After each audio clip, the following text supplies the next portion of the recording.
Erev Tov, bonsoir à toutes et à tous. On se retrouve ce soir avec le Rav Yitzhak Shuraki. On va parler d'une mitzvah particulière. La dernière fois, on a parlé de Vafta l'Eracha Kamocha, tu aimeras ton prochain comme toi-même. Et ce soir, une autre mitzvah, peut-être que le Rav Shuraki, en quoi elle est différente, c'est la mitzvah de solidarité. Kol Israël Arevim Zebazé, Bechavod Rav Shuraki, pour Midreshet Yehuda Manitou. En effet, alors on va parler de la mitzvah de Kol Israël Arevim Zebazé ou Arevim Zelazé, suivant certaines versions, et qui d'une certaine manière continue la mitzvah de Ve'avta l'Ereacha Kamocha, mais à cela de particulier, c'est qu'elle perçoit le Ve'avta l'Ereacha Kamocha ou la relation humaine au-delà simplement de la relation d'un individu vis-à-vis de l'autre, mais de façon collective. Et là, il y a quelque chose de totalement qui rassemble l'ensemble du peuple juif, puisqu'on parle de Kol Israël dans le sens de l'Assemblée d'Israël, et c'est quelque chose que nous allons lire la semaine prochaine dans la paracha Be'ar Bechukotai, et qui a d'autant plus d'actualité avec les derniers événements tragiques que nous avons connus en Israël. Vous allez voir que dans la façon dont les Chachamim trouvent la source de cette mitzvah dans la Torah, on se trouve, j'allais dire, dans l'actualité brûlante. Alors, et c'est d'autant plus important, avant de rentrer dans le vif du sujet, qu'on entend parfois tellement de choses, de gens qui soit sont les secrétaires d'Akadosh Baruch Hu pour nous expliquer exactement les raisons de ce qu'on ne comprenons pas et ce qui reste pour nous au-delà de notre compréhension, d'une part, et d'autre part, certains discours qui essayent pour chaque événement d'essayer de trouver des coupables, au-delà simplement de responsables, pour essayer de clouer au pilori tous ceux qui auraient pu avoir une certaine responsabilité ou culpabilité, et c'est très important de vérifier comment améliorer tout ce qui a précédé ce genre de drame, mais pour ce qui nous concerne, la démarche essentielle est d'essayer d'entrevoir à travers la Torah quels sont les enjeux spirituels qu'Akadosh Baruch Hu nous demande de manière universelle, générale, tout au long de l'année, et qui, suite à ce genre d'événements, nous sont pour nous encore plus importants, nous touchent avec encore plus de vigueur, et c'est ce que font les Chachamim dans cette paracha. Alors, l'idée de Kol Israël Arevim Zebazé est déduite dans la paracha d'un pasouk pour le moins surprenant, auquel on ne s'attendrait pas du tout à le lire lié à ce pasouk-là. Kol Israël Arevim Zebazé, tout le monde est ensemble, tout le monde est solidaire, tout le monde est agréable, certains disent Milachon Arevut, mais Uravim se mêlent l'un avec l'autre. Or, on a dans la paracha de Bechukotai l'ensemble des klalotes, des malédictions qui touchent le Ham Israël de manière d'une violence extrême, qui nous prédisent la galoute et qui nous prédisent, la déchéance la plus totale, à tel point qu'on arrive après, la dispersion, la désolation, à la description suivante au passouk suivant. Le Akadosh Baruch Hu mettra dans le peuple juif, dans les survivants qui sont en galoute, mais encore à survivre, Morer Bilvavam, une crainte, une frayeur dans leur cœur, Veradaf otam kol alenidaf, ils seront poursuivis par le bruit d'une feuille qui tombe au vent, quelque chose d'insignifiant, Venasu menusat herev, et ils fuiront devant ce bruit-là, comme si c'était l'épée, comme si c'était le glaive, l'armée, la guerre qui les poursuit, Venafelu ve'en rodef, et ils tomberont ve'en rodef, mais personne ne les aura poursuivis. Et le passouk continue et nous dit la chose suivante, Vechashelu ish be'achiv, ils trébucheront l'un sur son frère, kemi pene herev, comme s'ils avaient été poursuivis par le glaive, ve'rodef haïn, mais personne ne les a poursuivis. Velotielaem tekuma, et ils ne pourront se le relever, lifne oyeverem, devant tous leurs ennemis. Voilà la description, Vekashelu ish be'achiv, qui dans le passouk nous détruit le côté dramatique d'un certain état d'esprit du peuple juif, dans cette frayeur qui les fait, mourir pour quelque chose qui ne les poursuivait pas, d'un danger qui n'existait pas extérieurement. Et le Midrash Sifra, Torah Kohanim, donc les Chachamim dans le Midrash Halacha, qui traite de ce pasouk, nous dit la chose suivante. Kachelu ish be'achiv. Ils trébucheront l'un sur l'autre. Ish be'avon achiv. L'un pour la faute de son frère. Il y a une responsabilité générale de l'ensemble du peuple juif. Et on nous dit Mikan, chez Kol Israël, Arevim. De là, nous apprenons que l'ensemble du peuple juif est Arev, est responsable et solidaire, pas au niveau simplement physique, mais au niveau social, mais au niveau moral et responsable devant Akadosh Baruch Hu. Et donc, quand certains tombent, eh bien, c'est pas essayer de voir qui a, la culpabilité. Il y a quelque chose de collectif, de Arevim Zébazé, tout le peuple juif est d'une certaine manière touché dans les retombées spirituelles et morales d'un pareil événement. C'est quelque chose d'assez difficile pour la raison suivante. Lorsqu'on parle de la mitzvah de solidarité du peuple juif, du peuple d'Israël, on l'a même associé avec Arevut dans le côté agréable, on s'imagine eh bien, une situation de, j'allais dire, d'harmonie, de bonheur, lorsque le juif, dans son pays, est lié par des liens de fraternité, de solidarité, de responsabilité de l'un pour l'autre, j'allais dire, Arevut venerimut, de gentillesse. On a un paysage, on a un contexte qui nous semble être un contexte totalement positif lorsqu'on parle de l'idée de Arevut. Les Chachamim sont partis chercher la notion de Arevut, cette notion de solidarité, dans la description d'une panique, d'une fuite, d'une frayeur. Chacun est attaché à veiller à sa propre survie et non pas à la survie collective. Est-ce que c'est là que nous aurions cherché en premier lieu l'idée de Arevut Hadadit? Ça va d'ailleurs plus loin, parce que sur cette idée-là, on pourrait dire, oui, mais la Arevut Hadadit, le lieu par excellence où on doit le trouver, eh bien, c'est lorsque le peuple juif se trouve dans son pays, Chaim Tiki Tikunam, lorsque la vie se vit dans le pays d'Israël de manière tranquille, heureuse, dans tous les bienfaits et la prospérité du pays d'Israël, dans l'harmonie politique, sociale. Eh bien, les Chachamim évoquent l'idée de Harevou, de solidarité du peuple juif, dans un contexte de guerre, dans un contexte d'ennemi, dans une défaite, le désespoir, dans des vies brisées, dans l'exil et le désespoir.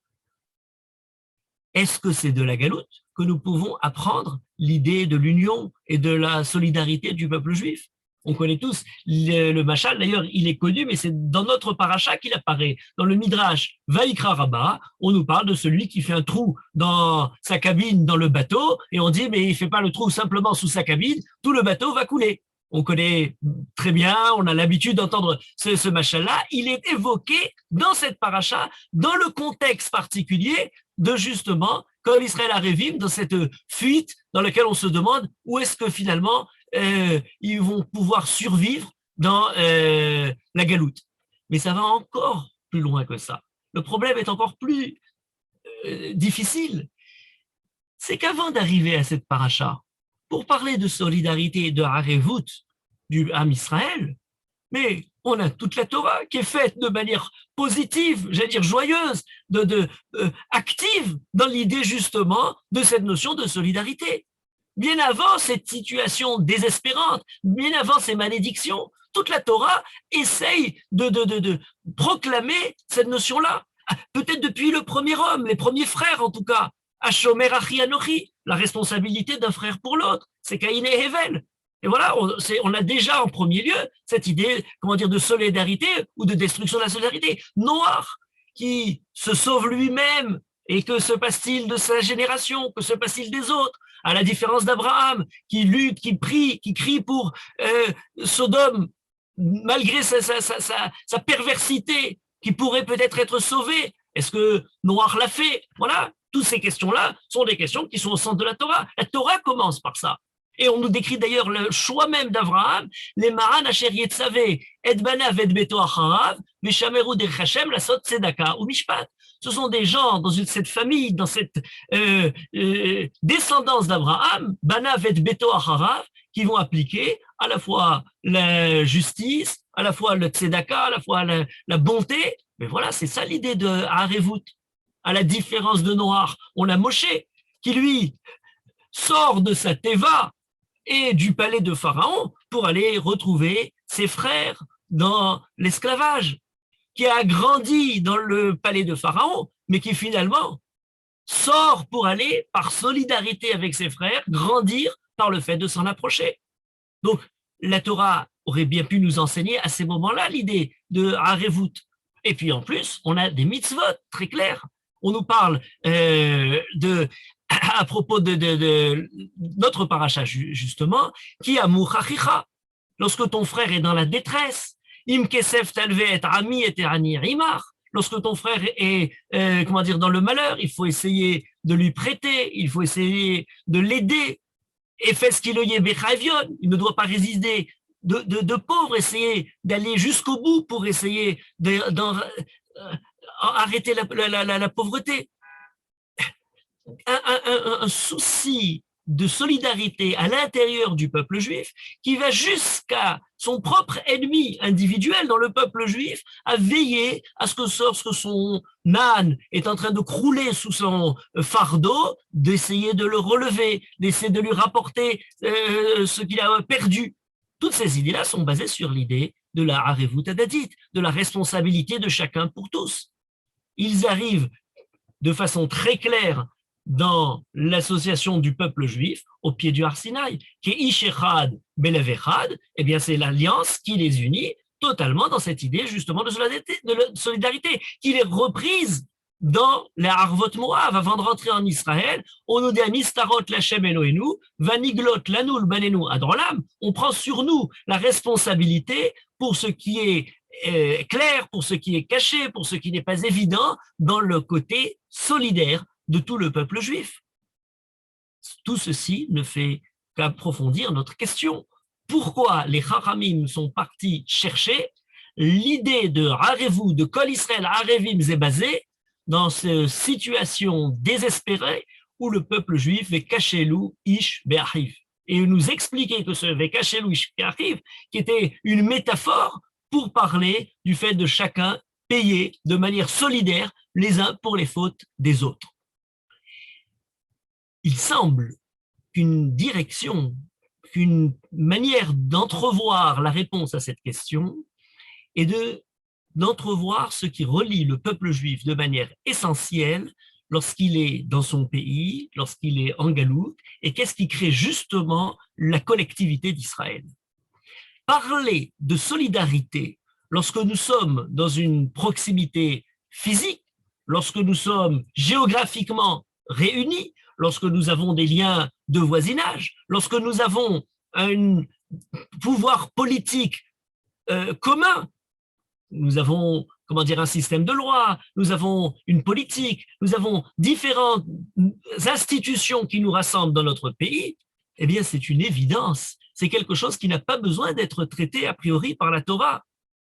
Lorsque tout va bien dans le peuple juif, lorsque le peuple juif est dans l'harmonie dans son pays, il semblerait qu'il n'y ait aucune nouveauté, aucun chidouche à nous annoncer cette idée-là. Effectivement, c'est l'idée centrale de toute la Torah. Mais au moment de la destruction, au moment où on perd la responsabilité nationale, la responsabilité politique, l'autonomie de décider de notre sort, lorsque nous sommes en galoute, lorsque nous avons perdu la proximité même physique, il y a une crise terrible de la solidarité, une crise de la Harevut. Et c'est dans ce moment de crise de la nation dans son ensemble, lorsque l'avenir du peuple juif, sans être remis en question, à cause justement de cette situation désespérée de galoute, c'est là que la Torah nous enseigne qu'il faut commencer à réfléchir sur ce Vekachelou Ish Be'achiv. Ce que les Chachamim veulent nous enseigner à travers cette idée-là, c'est justement de trouver la base de cette solidarité dans la Torah, parce qu'elle est simple lorsqu'elle est en Israël, elle est autre chose, c'est une autre affaire lorsque le peuple juif est lui-même éparpillé, dispersé partout, en n'ayant plus la force de se diriger lui-même, de s'autodéterminer. Est-ce qu'il garde malgré tout, sans cette proximité physique, sans ces institutions politiques, quelque chose qu'il a en commun? Les Chachamim sont allés retrouver dans cette situation-là l'idée justement, cachez-lou arrive, du cœur de l'obscurité. Mais Avon arrive, il y a une responsabilité spirituelle, morale qui continue à nous assembler, qui elle est peut-être à la base de tous les malheurs qui nous arrivent. Pas en mettant le doigt sur quelqu'un, mais en prenant tous ensemble la réflexion sur ce qui se déroule pour se dire qu'est-ce que nous devons de manière collective rétablir, de quelle direction nous devons nous tourner pour essayer de réparer, d'arranger, d'améliorer ce sort brisé par la galoute. Et de cela, la Torah nous donne des mitzvot différentes, et ce sont les deux mitzvot essentiels qui sont évoqués à propos de cette mitzvah de Kol Israël Arevim Zebazé. Premièrement, je dirais de manière active, mitzvah tassé. Deuxièmement, mitzvah lo tassé. De manière active, on nous dit il y a la possibilité alors de l'entraide au niveau humain, mais plus que ça, la possibilité de faire vis-à-vis des autres, remplir le devoir religieux pour quelqu'un d'autre. Par exemple, on apprend une halakha très simple de quelle est la base suivant laquelle quelqu'un peut faire une bracha pour quelqu'un d'autre. Moi, j'ai déjà accompli une mitzvah. Je peux malgré tout la refaire. Je peux refaire le kiddush pour quelqu'un qui ne l'a pas fait. Et pourquoi? Moi, j'ai déjà fini de l'appliquer. Pourquoi je peux refaire le kiddush? Parce que Kol Israël Arevim Zebazé. Parce que tout le peuple juif a une même responsabilité. Lorsque quelqu'un manque au niveau de son devoir, eh bien, nous pouvons le pratiquer pour l'aider et pour ensemble accomplir ce qu'Akadosh Baruch Hu attend de nous. C'est de manière active. On apprend la possibilité, Léotsi, Mishéou Yederova, de faire acquitter quelqu'un de sa mitzvah par l'idée de Kol Israël Arevim Zebazé. Et dans le côté Lotaasé, si quelqu'un n'accomplit pas sa mitzvah, justement d'arrêter dans sa responsabilité le mal qui peut se répandre autour de lui, si quelqu'un n'arrête pas, à commencer par soi-même, à être nocif vis-à-vis de ceux qui l'entourent, le trou dans le bateau, eh bien, il porte la responsabilité pour l'ensemble de ce qui se trouve. L'idée de Mecha, l'idée d'élever sa voix pour justement dénoncer ce qui ne va pas, est un devoir de chaque juif, et c'est un devoir qui est basé aussi sur cette idée de Kol Israël, Arevim, Zebazé. Et la question qui pour nous est d'une, foudroyante, c'est très bien. Donc, quand on est en galoute, d'y penser. Mais qu'en est-il revenu dans notre pays? Lorsque nous reprenons la possession géographique et politique de notre sort, est-ce que nous pouvons dire que ces bases qui ont dû prendre des années à être travaillées, nous pouvons en bonne conscience se sentir acquittés de tout ça? C'est quelque chose, une question qui retentit, que chacun doit se poser, et elle nous est évoquée dans notre paracha, lorsque Rashi et les différents commentateurs évoquent cette mitzvah de Kol Israël Arevim Zebazé, qui revient d'ailleurs après dans le Talmud à plusieurs reprises. Alors on nous dit, par exemple, on a une responsabilité collective, réciproque, dans la pratique des mitzvot. Le Ritba, Rabbi Yom Tov de Séville, dans ses commentaires sur le Talmud, nous dit une idée très intéressante. Il dit parce qu'en fait, il faut concevoir que l'ensemble du peuple juif, Kulam Kegouf Echad, tout l'ensemble est d'un seul corps. Voilà un corps, le corps national de la nation, qui lui-même a des responsabilités, d'une partie à l'autre de ce corps, et donc on a le devoir, à la fois dans les mitzvot tassé ou dans les mitzvot lo tassé, d'être responsable vis-à-vis des autres. Le Or HaChaim reprend cette idée de manière très intéressante dans ce qu'il appelle Mahberet Aklalut. Mahberet, c'est-à-dire la réunion, le hibour, Aklalut collective dans la pratique de la Torah. Le Or HaChaim fait remarquer que lorsqu'on a l'écriture de la Torah pour la construction du Mishkan, on a Ve'asu Aaron, au pluriel, ils feront le Aaron, l'arche où on met les tables de la loi, alors qu'il écrit pour la menorah, pour la table, etc., Ve'asita Shulchan, Ve'asita Menorah, au singulier. Et le Racham dit pourquoi, quand il s'agit de la Torah, il est écrit Ve'asu de manière collective, au pluriel, pour nous dire qu'il y a une différence entre telle ou telle responsabilité de tel ou tel objet et la responsabilité vis-à-vis de la Torah. La Torah est quelque chose qui ne peut se réfléchir, qui ne peut se penser que de manière collective.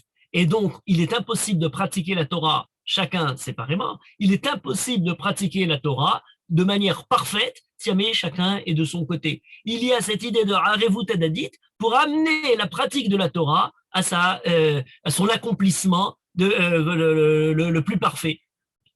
Ça va d'ailleurs tellement loin que l'une des critiques les plus terribles du Navi Oshéa, lorsqu'il critique la situation du peuple juif, il dit Ephraïm, pour parler du royaume d'Israël, Aya Uga Beliafucha, était comme un gâteau qui n'a pas été retourné. Dans un gâteau qui n'a pas été retourné, lorsqu'on cuit d'un seul côté, il y a la source de chaleur. Alors il y a un côté qui est resté trop longtemps, il est devenu tout noir, et l'autre côté, il n'a pas commencé à cuire parce qu'on a oublié de le retourner à la moitié de la cuisson. Le peuple juif aurait cet excès d'un côté et le côté complètement opposé de l'autre côté, il est devenu noir d'un côté, il est encore pas tout cru de l'autre côté. Est-ce que c'est cette situation-là qui a été condamnée par le Navi Oshéa, qui est la situation qui nous interpelle lorsqu'on nous sommes devant la mitzvah de Kol Israël, Arevim, Zébazé? Est-ce que la précaution du peuple juif, qui était dans l'attention de toutes les souffrances d'Israël lorsqu'il se trouvait en Galoute, serait-il moins lorsqu'il est en Israël? Serait-il moins lorsque nous sommes aujourd'hui présents à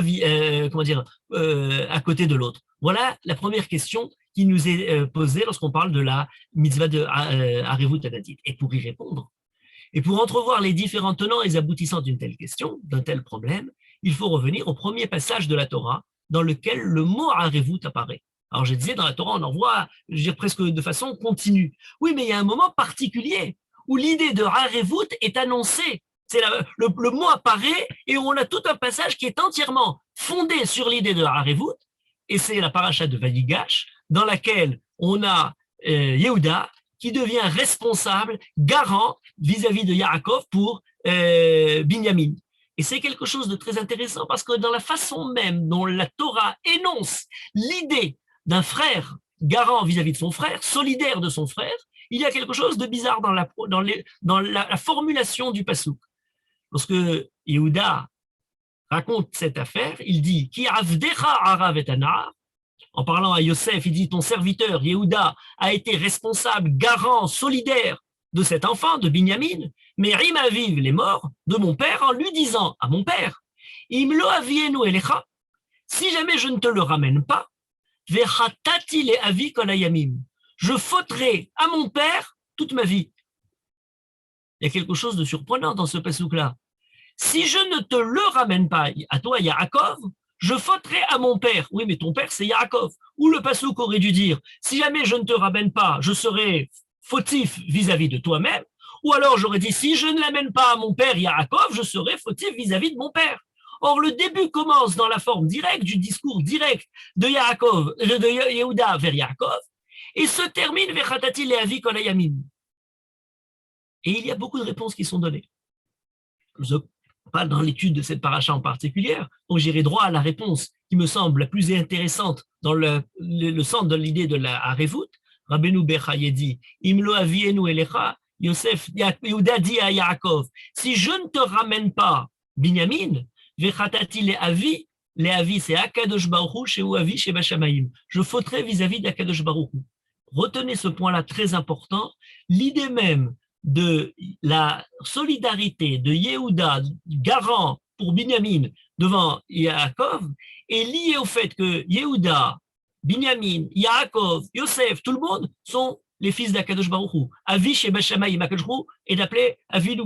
Cette idée de Avinu Sheba Shamaim donne suite à l'idée de la Harevut de Yehuda. Voilà telle qu'elle est interprétée par Rabbeinu Bechaye. N'oubliez pas que tout à l'heure, lorsqu'on a commencé le pasouk de Parashat Bechukotai, Vechashelu ish be'achiv, de quoi s'agissait-il? Le mot qui est important, c'est pas le fait que l'un va trébucher, c'est Vechashelu ish be'achiv, avec son frère. On n'a pas dit Be're'eu, Bikrovo, Be'Israël. On parle de Achiv, de son frère. Pourquoi c'est le mot, la fraternité qui est évoqué ici?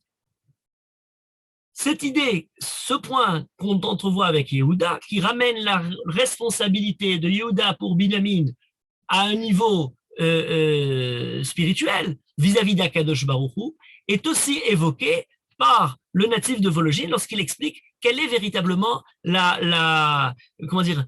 de Harevut. Il y a un grand problème, très large, dans lequel je ne rentrerai pas maintenant, qui est quelle est la notion de Harev en relation avec la halacha. Parce que dans la halacha, il y a l'idée d'être garant.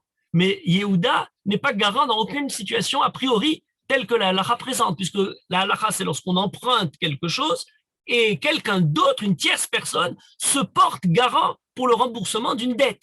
Or, dans le cas de Yosef et de Yehuda et Binyamin, Yehuda demande à Yaakov de laisser partir Binyamin et il est responsable, il n'est pas garant. Et le natif de Vologine dit, il ne s'agit pas d'un harev, il s'agit d'un responsable. Il dit, je vais garder la responsabilité de Binyamin et je te le ramènerai à tout prix. Et c'est pour ça que le natif de Vologine dit, la notion de harevout qui est évoquée ici n'est pas liée avec Yehuda par rapport à Yaakov, mais encore une fois par rapport à Kadosh Baruch Hu. Je suis harev dans l'idée de Kol Israël, harevim zelazé, s'il y a aux yeux d'Akadosh Baruch Hu une quelconque rigueur à tenir vis-à-vis de Binyamin, si Binyamin devrait être puni, s'il devrait arriver quelque chose parce qu'il y a un décret du ciel contre Binyamin, Kol Israël harevim zelazé, je serai garant de cette dette vis-à-vis du ciel de Binyamin pour moi être puni et non pas Binyamin, pour me porter solidaire moralement de la responsabilité de Binyamin pour qu'il n'arrive rien et qu'Akadosh Baruch Hu ne décrète rien à Binyamin. Vous voyez qu'encore une fois, même avec Yehuda et Binyamin, on retombe sur une idée de Harevut, comme Kol Israël Harevim Zebazé, qui prend acte de la responsabilité morale, religieuse presque, je dirais, de l'homme vis-à-vis d'Akadosh Baruch Hu dans son rapport vis-à-vis des frères. L'ensemble des frères de Yaakov ont une responsabilité collective vis-à-vis des fautes de l'un. Le peuple juif est un corps qui, de façon collective, prend acte d'une faute, d'une responsabilité, ou malheureusement parfois d'un drame, des uns vis-à-vis des autres. Et il n'y a rien de plus, tragique de voir, suite à un drame, le côté solidaire qui apparaît, le côté,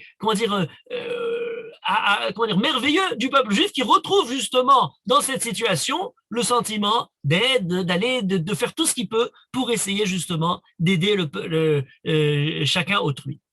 Mais le problème se corse. Dans la Gemara, on nous dit, l'idée de cette harevut n'est pas quelque chose qui est nécessairement facile. Non seulement c'est pas facile, mais on nous dit attention, ne vous portez pas garant. On a, contrairement à tout ce qu'on a dit maintenant, lorsqu'on parle de l'idée justement du harev, de celui qui va être responsable vis-à-vis d'autrui, on nous dit oui, mais faites attention, parce que des fois, se porter garant, c'est à double tranchant. Par exemple, on nous dit la chose suivante. On a un passage dans Masechet Yevamot où on nous dit qu'un homme s'éloigne minarer vonot, qu'un homme s'éloigne de toutes les de se faire garant pour quelqu'un d'autre. Alors la Gemara nous dit oui, dans c'est un cas particulier, vous signez pour quelqu'un, vous savez pas ce qui va vous je vais porter porter le poids de sa dette, oui d'accord, mais peut-être que finalement, vous allez le payer. On le signe parfois à la légère et on ne sait pas ça. Alors, la Gemara nous dit non. C'est dans un cas particulier. C'est celui qui est garant, Hervé Chaltzion, qui s'explique en araméen Shlof Dotz. C'est quoi Shlof Dotz? C'est que celui qui débite, qui prête l'argent, retire totalement Sholef, celui qui a emprunté, et met à sa place celui qui est garant. Et de cette manière-là, dès le début, vous êtes garant pour quelqu'un, mais en fait, vous allez rembourser la chose. Alors, méfiez-vous de vous engager dans quelque chose où vous ne pouvez pas, finalement, arriver à rembourser. On nous dit, il ne faut jamais être ni Arev Kablan, toutes les sortes de Arevim qu'on connaît dans la halakha. On nous dit, c'est très problématique, parce que si vous voulez vous engager, engagez-vous à quelque chose où vous serez prêt, si jamais l'affaire tourne mal, à le donner comme une tzedaka. Alors, ça devient tout d'un coup quelque chose de beaucoup plus difficile que ce qu'on s'imaginait. On n'est plus du tout dans le côté facile de la chose. On est dans quelque chose qui nous dit, au contraire, presque refuser cette responsabilité. Comment la comprendre? Eh bien, encore une fois, le même principe est évoqué. On nous parle de la harevut pour nous dire il faut prendre comme un seul examen critère de se dire est-ce que si vous étiez avec votre frère, c'est ce que vous feriez? Est-ce que vous êtes dans la conception que le fait dans ce prêt que l'autre va prendre, va contracter, est-ce que vous êtes comme si c'était vous-même qui le contractiez ou non? Et on reprend la même idée tout à l'heure j'évoquais par le Ritba. Dans ce cas présent, c'est le Ralbag, sur le livre de Yoshua, qui parle là-bas aussi de responsabilité collective, et qui dit l'idée du Harev par rapport à celui qui a emprunté, c'est que Echad, comme si jamais c'était différents membres d'un seul corps. Et par conséquent, effectivement, il devra payer parce que si l'un est démuni, c'est l'autre qui est démuni. C'est l'autre qui est dans cette situation-là. Donc, il devra prendre sur lui cette responsabilité. Liot Arev, c'est comme véritablement se mêler. Et c'est pour ça qu'il y a quand même un danger, parce qu'on n'est pas tous dans cette même situation-là, avec la même, à la fois, possibilité de rembourser un prêt qu'on n'a pas contracté, et deuxièmement, avec le même sentiment profond de cette arva, de cette fraternité, de cette unité. Les corps sont différents, mais l'âme est unifiée, dit certains chachamim. Eh bien, c'est quelque chose qui n'est pas à tous les niveaux. Par contre, si on le accepte, si on le comprend dans ce sens-là, on a quelque chose d'incroyable. Au moment de Matan Torah, le Midrash nous dit, et toujours dans la paracha de la Harevut, à propos de Yehuda, en rappelant les différentes aboutissants de cet engagement de Yehuda. On croit que c'est une affaire de Yehuda, Binyamin et Yaakov devant Yosef, et puis l'affaire est finie. On nous dit non. Au moment où Akadosh Baruch Hu a voulu donner la Torah au peuple juif, il a posé la question aux Juifs, vous allez l'accomplir. Les Juifs ont dit oui. Akadosh Baruch Hu a dit, donnez-moi un Harev, donnez-moi un garant que vous allez l'accomplir. Qu'est-ce qu'ont répondu les Juifs? On a un garant. Avram, Yitzhak et Yaakov sont nos garants, les Avot. On va toujours chercher le soutien des Avot. Akadosh Baruch Hu dit, eux, ils ne peuvent pas vous aider parce qu'eux-mêmes ont besoin de Harev. Eux-mêmes ont besoin d'un garant pour eux. Pourquoi? Alors, le Midrash est très dur vis-à-vis des Avot. On dit, mais Avram, Yitzhak et Yaakov, eux-mêmes ont, dans certains cas, failli. Avram a dit, Ma'ida ki rachela. Et comment savoir que tu vas effectivement me donner la continuité par ma descendance, puisqu'Abraham n'avait pas de descendant de Sarah. Yitzhak, le Midrash dit, Ahav et Soni, a aimé mon ennemi, et Esav Saneti. Voilà que Yitzhak s'est mis à aimer Esav. Yaakov, d'après le Navi Ishaïa, a dit Lama Tomar Yaakov, Mistera Darkim Hashem. Yaakov a beaucoup souffert, et dans toutes ses souffrances, Yaakov a dit Akadosh Baruch Hu ne me connaît plus, Akadosh Baruch Hu ne me comprend plus, Mistera Darkim Hashem. Donc voilà que apparemment les Avot ne peuvent pas. Qu'ont répondu le peuple juif? Qui sera garant? Banenu Iwa Revim Lanu. Ce sont nos enfants qui seront garants. Et ça, c'est quelque chose d'incroyable, parce que les enfants ne sont pas encore là au moment où le peuple juif reçoit la Torah. On ne peut pas être garant quand on n'était pas présent à ce moment-là. Il y a comme une sorte de continuité au-delà de l'histoire, à travers le temps, de la solidarité qui noue l'ensemble du peuple juif, pas simplement géographiquement dans un endroit, pas simplement au-delà des dispersions, mais au-delà du temps qui nous sépare. On continue à avoir la solidarité par notre conduite vis-à-vis de nos pères, et de donner la responsabilité de la Torah, pas dans une antiquité douteuse, mais au contraire dans un avenir qui, lui, sera à la hauteur de ce que nous recevons aujourd'hui. D'ailleurs, le Midrash rapporte dans une autre version, quand est-ce qu'on est venu avoir ce moment de solidarité qui est apparu? Lorsque David Améler n'est pas encore roi, va, envoyé par son père, rejoindre ses frères lorsqu'ils sont devant Goliath et les Pélishti, qui jour après jour insultent le peuple juif à Kadosh Baruch Hu. Le père de David emploie la formulation suivante. Isha, il dit à son fils, Ve'et achecha tifkod le shalom, ve'et arubatam tikar. Va voir qu'en est-il de tes frères qui sont à la guerre. Ve'et arubatam. C'est quoi cet aruba, ce gage? C'est quoi cette chose que tu as? Alors certains disent c'est une certaine des aliments, ça peut être de l'argent, ça peut être des biens. Le Midrash nous dit non, c'est la responsabilité que tu as vis-à-vis de tes frères. C'est la responsabilité dans laquelle Yehuda s'est engagé avec Binyamin, Anochi Arvenu. Voilà, Yehuda et Binyamin accrochés, qui font que maintenant aussi, David de Yehuda va aller aider dans cette guerre-là, les descendants de Binyamin. Quelque chose de très intéressant. Au-delà du temps, au-delà de l'espace, au-delà de la douleur qui nous sépare, eh bien, il y a malgré tout cette idée collective de responsabilité. Et c'est plus qu'une responsabilité, parce que la responsabilité, je suis responsable vis-à-vis d'un autre. Je suis responsabilisé vis-à-vis de mon frère. Voilà, c'était Caïn et Abel. On commence là-bas toute la suite de fraternité où la responsabilité ne s'applique pas. On peut être responsable vis-à-vis du monde, dans l'histoire de Noach. Mais dans l'idée de Harevut, c'est plus que ça. Il n'y a pas deux personnes qui participent, il y en a trois. Il y a quelqu'un qui prête à l'autre et il y a un garant qui, a priori, est étranger à cette affaire, qui, lui, s'immisce dans l'affaire, dans cette solidarité, pour faire que finalement, il n'y a pas deux personnes, mais il y a une société. Il y a une solidarité à l'échelon collectif, puisqu'on n'est plus à deux, mais on est à trois personnes qui sont maintenant liées à tout ça. C'est dans cet état d'esprit qu'on peut essayer d'envisager, de se poser la question, est-ce que dans nos sociétés, qui ne sont plus simplement dans l'éparpillement, la dispersion de l'exil, on n'est plus dispersé dans différents pays, différents continents, on se retrouve tous ensemble. Mais est-ce qu'on a pour autant de solidarité qui nous lie? Depuis, on pourrait dire presque 2000 ans, les chrétiens peut-être ont marqué la marque de la naissance de l'individu, qui n'était plus ni juif, ni grec, ni homme, ni femme, ni homme libre, ni esclave. Il y a l'individu tout seul. Est-ce que dans nos sociétés, eh bien, nous ne sommes pas proches justement d'une manière de vivre dans laquelle on oublierait ce côté solidaire, même lorsque nous nous sommes retrouvés ensemble, même lorsque nous ne sommes plus dans la situation d'exil, nous serions encore en train d'être, par la force des drames, associés ensemble, malgré un temps, une continuité qui ne nous rassemblerait pas. Voilà une question fondamentale. Et le point par lequel je commençais tout à l'heure, qui me semble être la manière d'approcher la réflexion dans tout ce sujet-là, c'est Vekachelu Ish Be'achiv. Ish Be'achiv vis-à-vis de son frère et la notion de fraternité. Mais avant d'y arriver, un petit midrash que j'avais évoqué dans un autre contexte et qui est important à propos des affaires de coalition. Oui, de coalition, la première coalition de l'histoire est très intéressante, elle a été évoquée dans un midrash où on nous dit est-ce qu'Akadosh Baruch Hu va créer l'homme?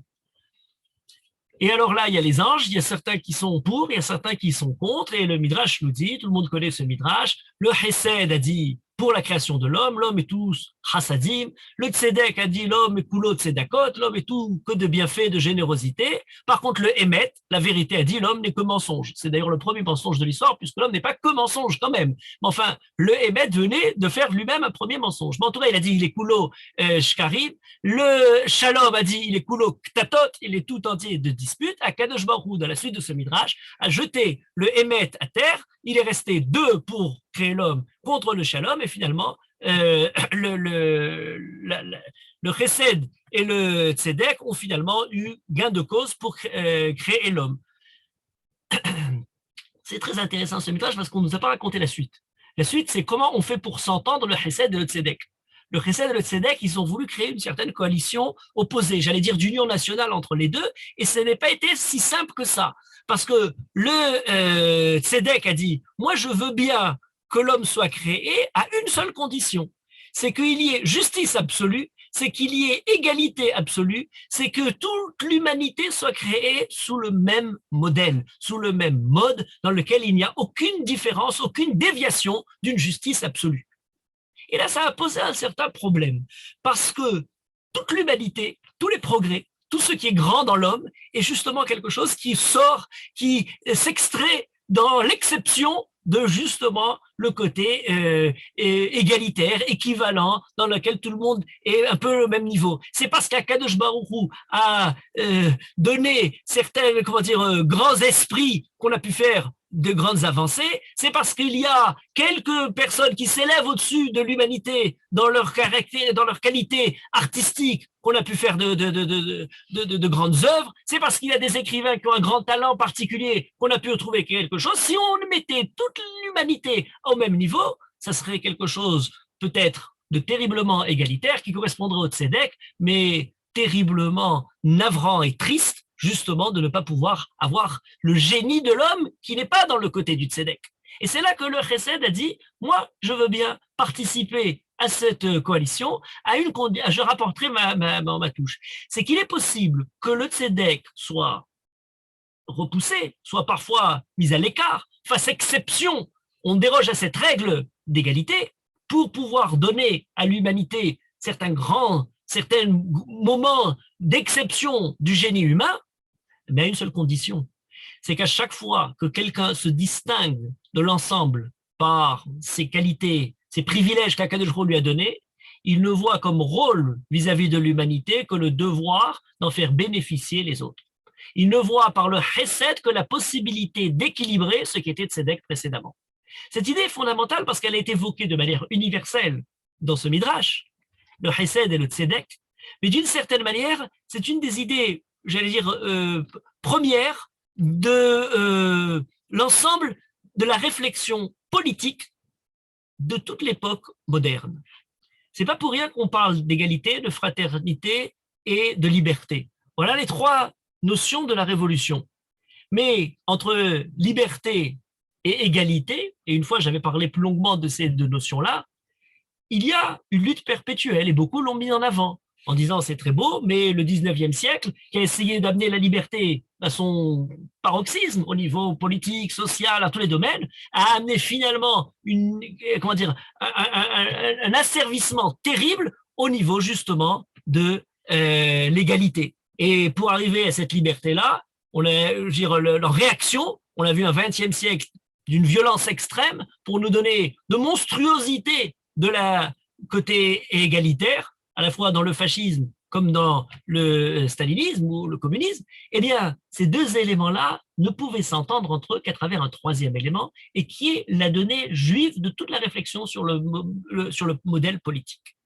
Entre la Chérout et le Shivion, il y a la fraternité, qui n'a jamais été essayée, qui n'a jamais véritablement été, détaillée, et qui d'ailleurs, je veux dire, qui n'a jamais été autant mis à mal qu'aujourd'hui. Mais à mes yeux, si le 19e siècle était celui de la liberté, le 20e siècle celui de l'égalité, et dans les deux cas on arrivait à des monstruosités, il faudrait que notre époque et notre temps soit celui qui amène la réflexion sur ce que signifie la fraternité. Et avant de parler de fraternité universelle, avant de parler de fraternité pour des nations qui sont entièrement composées de manière très hétéroclite de tout un tas d'ethnies humaines différentes, il faut d'abord prendre conscience de ce que signifie pour le peuple juif l'idée de la réflexion sur le politique et le social quand elle est basée de manière continue autour d'une expression qui revient, et on nous parle de Achicha, et notre paracha, qui est la paracha Be'ar Bechukotai, qui traite justement du sujet des grandes institutions économiques et sociales, eh bien, elle a en son centre l'idée de la Achva. Lorsqu'on nous parle au niveau qui a Achicha, lorsque ton frère est dans la détresse, je l'ai évoqué tout à l'heure, quand on nous parle d'institutions économiques, l'idée du ribit, ne pas prendre d'intérêt, on nous dit Vechai Achicha Imar, Vechai Achicha Imar, ça veut dire on ne prend pas de ribit parce qu'il y a une notion d'achicha, de fraternité. Quand on nous parle du commerce, altonu ish et amito, ne trompez pas dans vos relations humaines. Pardon, excusez-moi, altonu ish et amito, c'est pas dans notre paracha. Dans notre paracha, c'est altonu ish et achiv.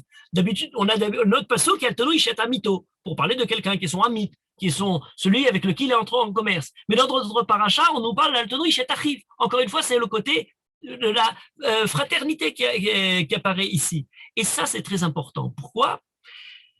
Parce qu'on a une vieille tradition occidentale, qui d'ailleurs a été initiée par le monde chrétien. Le Rav Ben Amozeg a fait un livre entier là-dessus, La morale juive et la morale chrétienne, dans lequel il montre comment le monde chrétien a, pour baser l'idée politique, construit cette idée-là sur le recul du religieux, sur le côté bafoué du religieux. Le religieux, de son côté, ne s'élève que sur le côté de ne pas traiter l'idée politique. Alors on sépare bien les deux, rendons à César et rendons à chacun des deux domaines du politique et du religieux. Dans la conception juive, il y a une distinction entre les deux, non pas parce qu'on ne traite pas de la sphère sociale et économique au regard de la Torah, mais parce qu'au contraire, pour pouvoir en parler de manière très, avec l'acuité qui convient à ce genre de sujet-là, il faut laisser la Torah en parler et ne subordonnant pas le côté économique et social au religieux. Il faut que la Torah puisse émettre son message économique et social et son message religieux dans deux directions bien distinctes. Et la Torah a, notamment notre exemple de paracha, Be'ar Bechukotai, pour nous parler du système économique et social, influencé pour qu'on n'ait pas de doute. On nous parle Be'ar Sinaï, on nous dit pourquoi la Torah parlait de Be'ar Sinaï à propos de la Shemitah, pour nous dire, de la même manière que la Shemitah est évoquée au Sinaï, de la même manière, toutes les mitzvot, les pratiques sont évoquées au Sinaï. Oui, mais pourquoi alors on a mis ça pour la Shemitah? On aurait pu donner n'importe quelle mitzvah. Oui, mais c'est pour nous dire justement, la Shemitah, qui est une des bases, un des fondements premiers de toute la réflexion économique de la Torah, est liée au Sinaï. C'est quelque chose qu'on a reçu dans la Torah comme une réflexion sur ce domaine-là.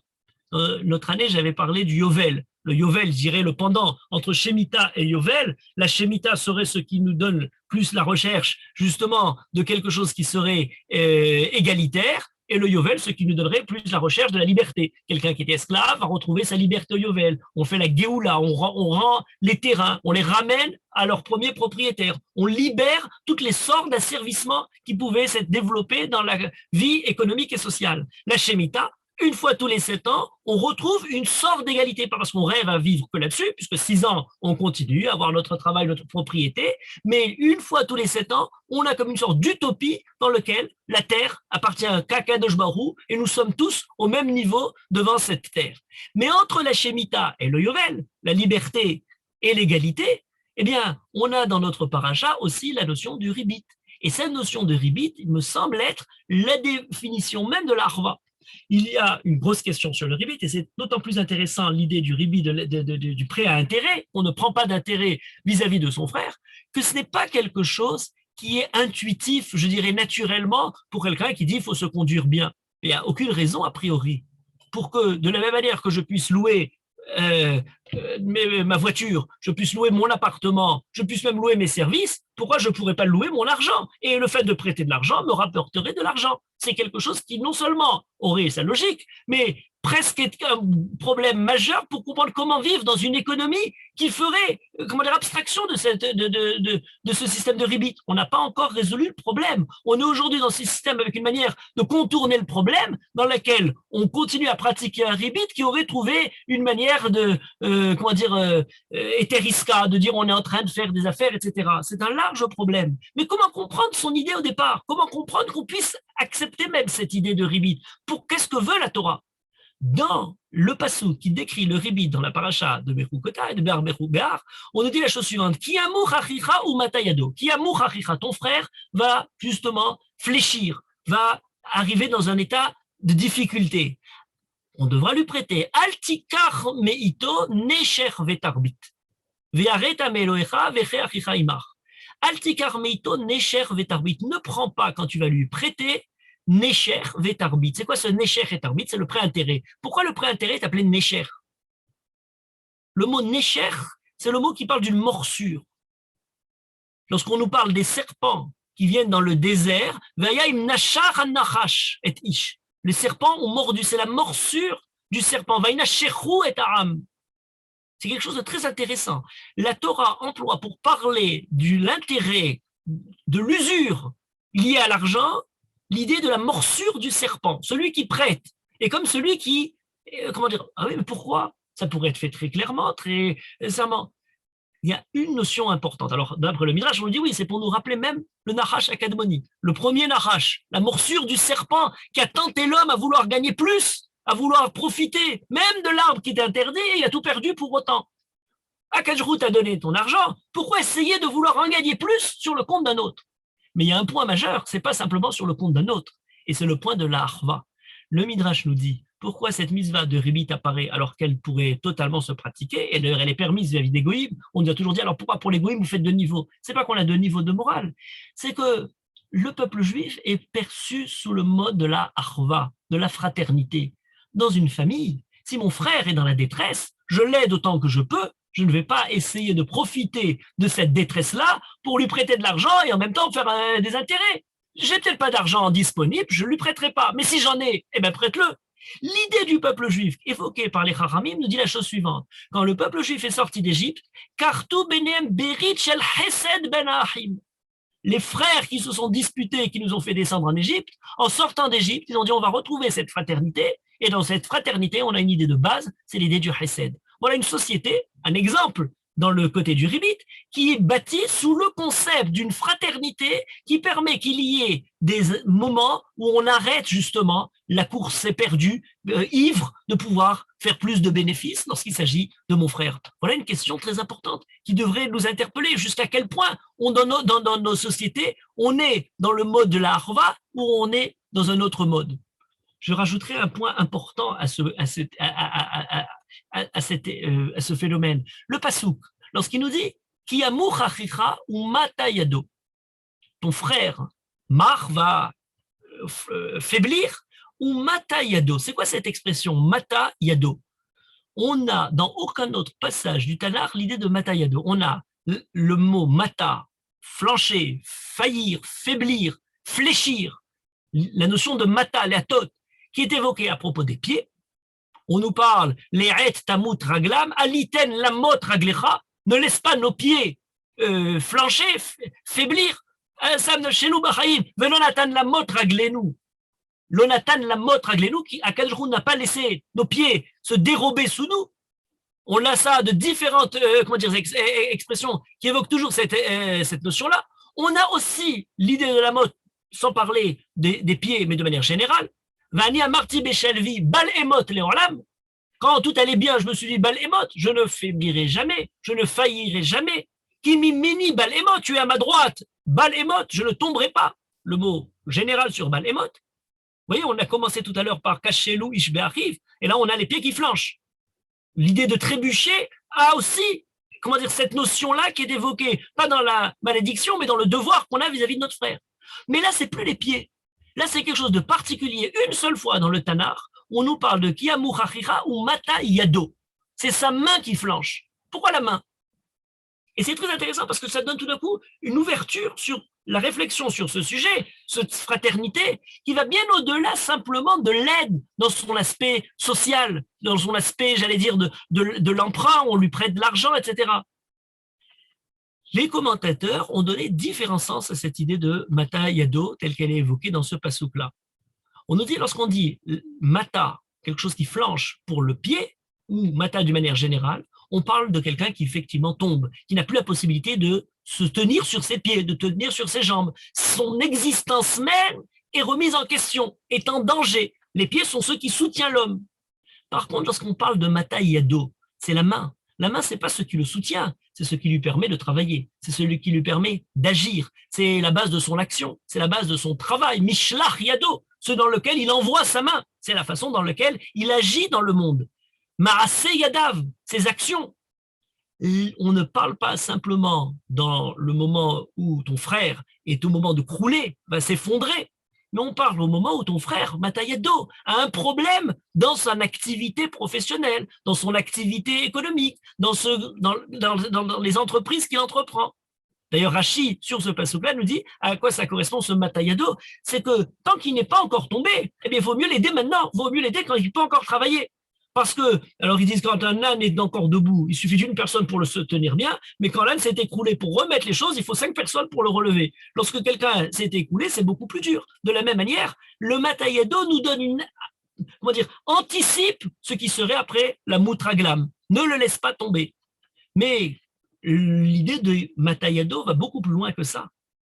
La main ne représente pas simplement le travail, ne représente pas simplement l'activité, c'est aussi le pouvoir, c'est aussi la force, c'est aussi la domination, c'est aussi la place, l'honneur de l'homme. Lorsqu'on nous parle d'Akadosh Baruch Hu qui met l'homme pour dominer l'ensemble du règne animal, eh bien, il nous dit «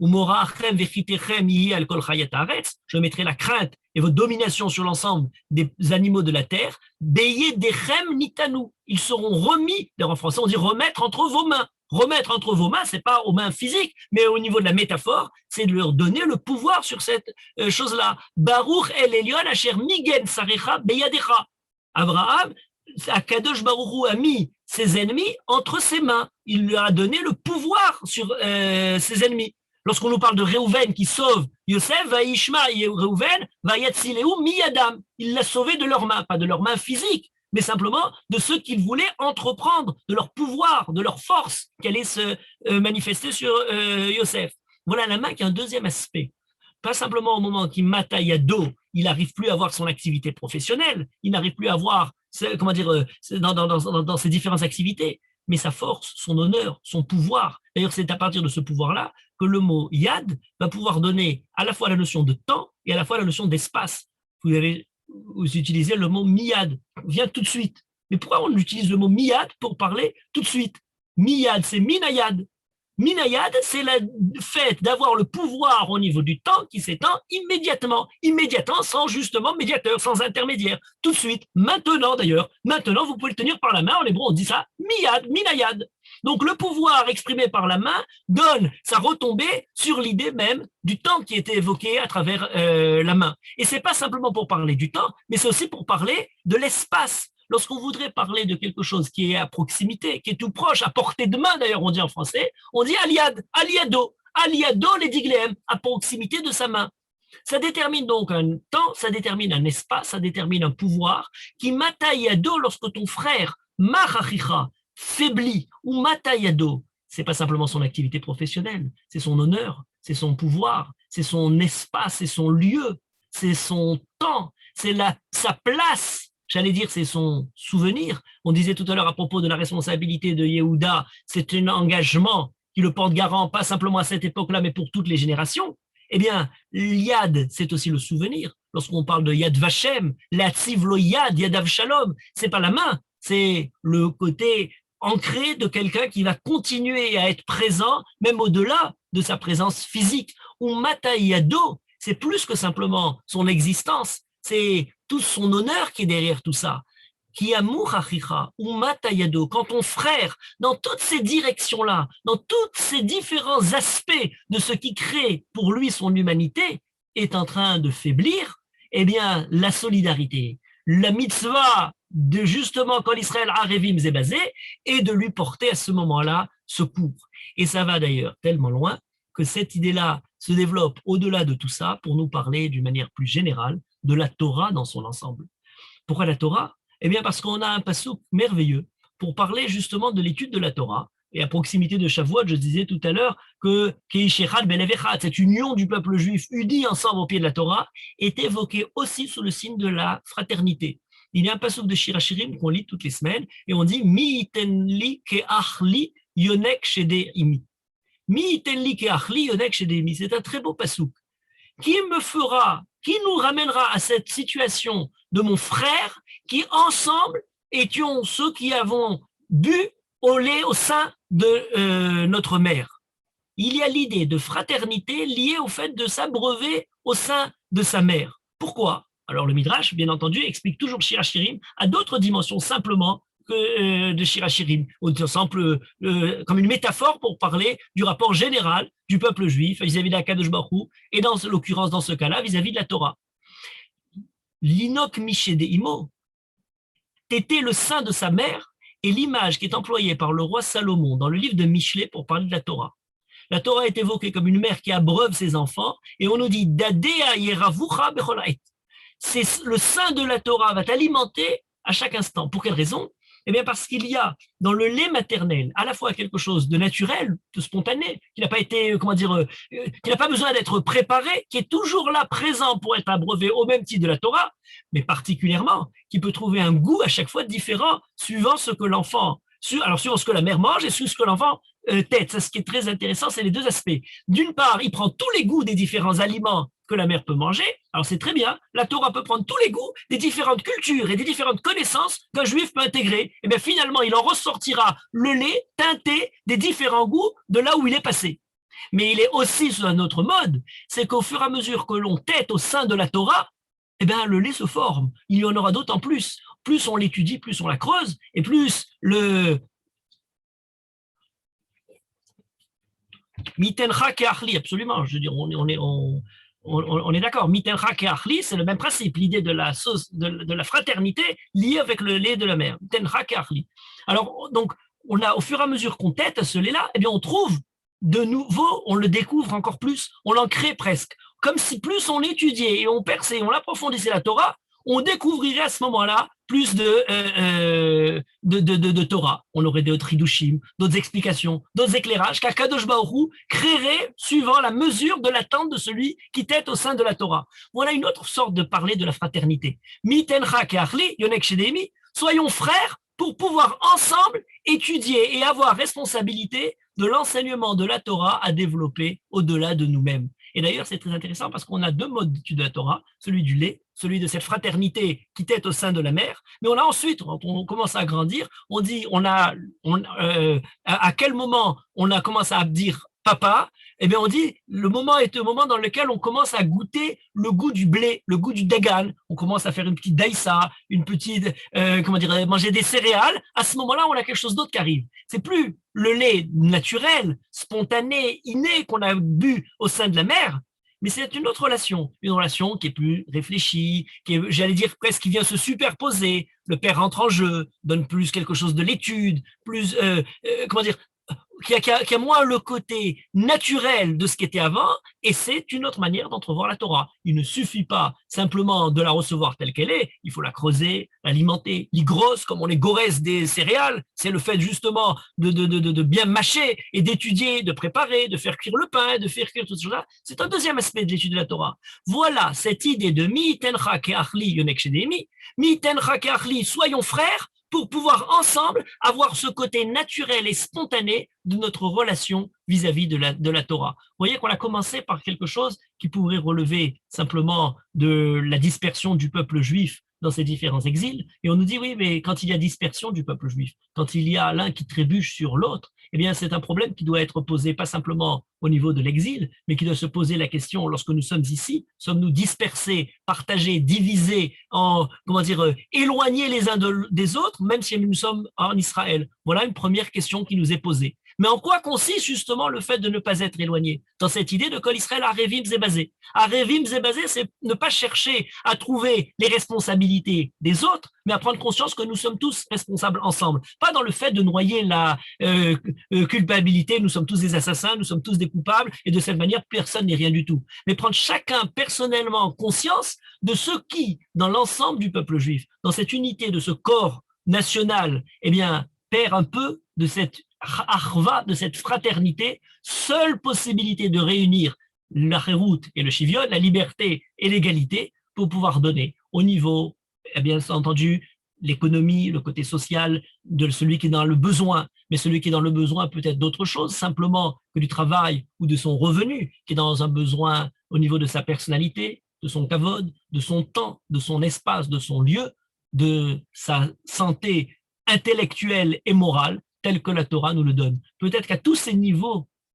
différents de ce Kol Israël Arevim Zelazé, nous devons chacun essayer de poursuivre et de continuer, ce qui pourra permettre d'enrichir l'ensemble du peuple juif grâce à nous, et à travers ça nous-mêmes, nous enrichir de leur rapport de chacun d'entre nous. Peut-être qu'à travers ces différents mots, sans rechercher ni des responsables, ni des coupables de partout, eh bien peut-être on avancera un peu plus vers la société, je ne dirais pas utopique, mais rêvée et pensée par Akadosh Baruch Hu pour le Ham Israël dans son pays.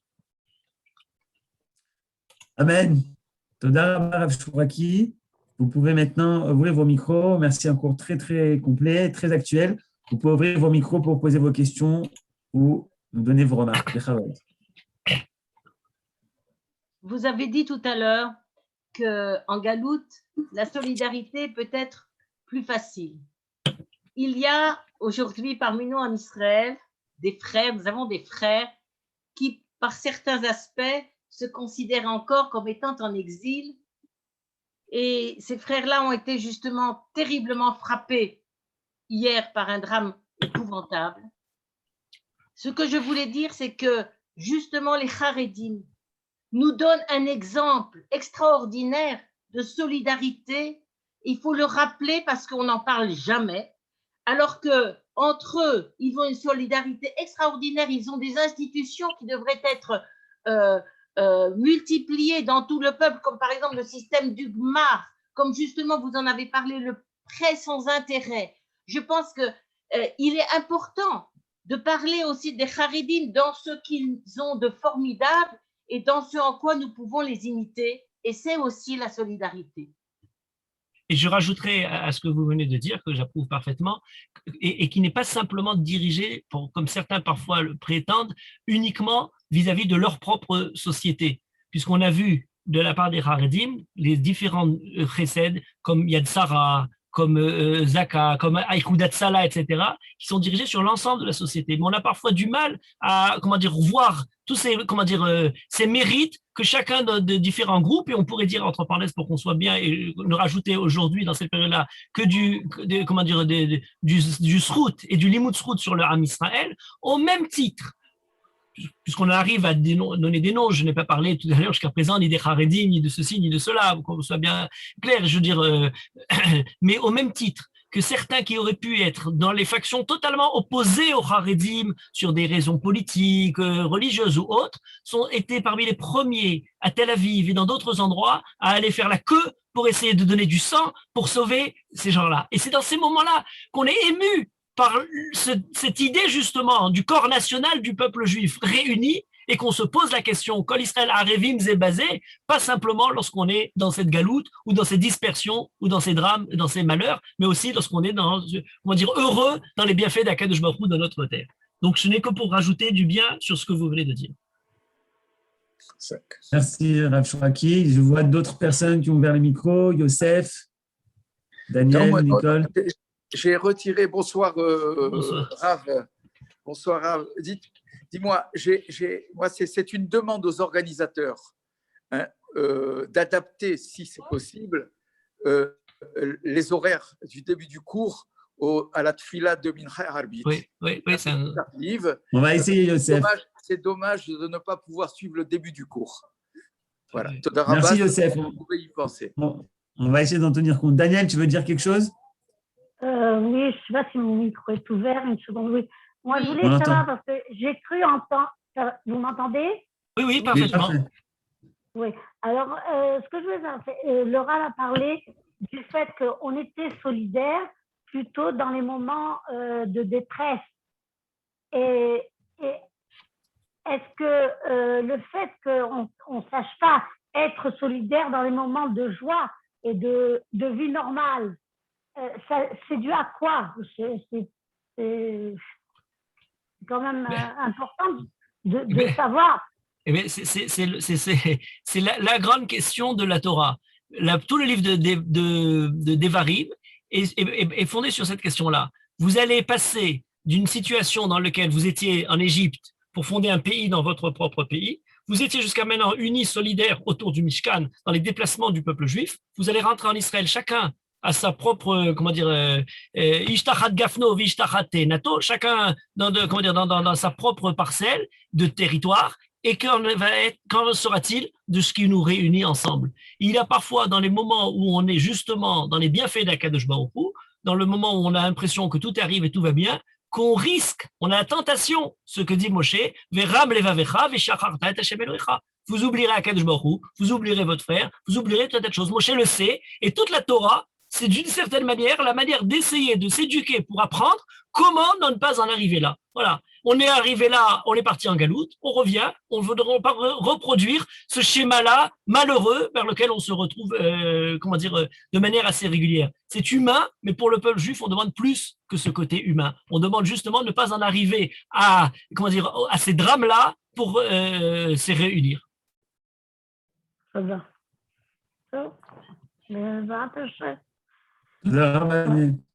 Et quelqu'un d'autre veut prendre la parole?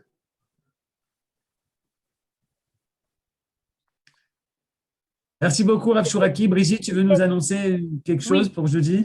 Oui, merci, Johan. Jeudi, nous faisons une grande manifestation en réel. Après toute cette période de Corona, où nous avons donné des cours tous les jours par Zoom, nous organisons une grande manifestation en l'honneur de Yom Yerushalayim et que nous organisons en collaboration avec 3 autres associations, Manitou l'Hébreu, l'Île Mode et le Chouk de Beno Bros. Et ça va être une soirée vraiment formidable que nous avons énormément travaillé. Venez pour montrer que vous avez envie de vous retrouver. Venez donc à Riba, au 75 Herzog, jeudi prochain à 19h. Il y aura un buffet, on sera tous ensemble. Il y aura aussi de la musique. Donc, c'est en l'honneur de Yom Yerushalayim. C'est très important. Nous vous attendons tous. Inscrivez-vous. Voilà. Merci.